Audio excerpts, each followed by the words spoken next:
బోయజు ప్రతి మాటలో కూడా ప్రభువుని ఉపయోగించాడు, ప్రతి సందర్భంలో ప్రభువుని ఉపయోగించాడు. యెహోవా యెహోవా యెహోవా దేవుని తీసుకొచ్చి పెట్టేశాడు. మనం నయోమి గురించి మాట్లాడుకున్నాం. నయోమి కూడా అలాగే తన మాటల్లో ప్రభువుని మధ్యలో తీసుకొచ్చి పెట్టాడు. భక్తిపరులు అంతేనండి, ఆత్మీయులు అంతేనండి. వాళ్ళు ఎక్కడున్నా సరే ప్రభువుని గురించినటువంటి స్మరణ వాళ్ళకు ఉంటుంది, ప్రభు భయం వాళ్ళకు ఉంటుంది.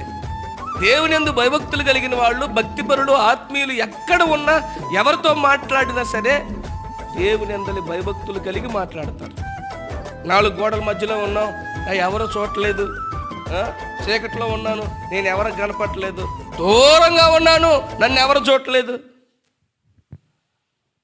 ఫోన్లోనే కదా మాట్లాడేది, నన్ను ఎవరు చూడలేదు, నా మాటలు ఎవరు వింటలేదు అని అనుకుంటే కుదరదు.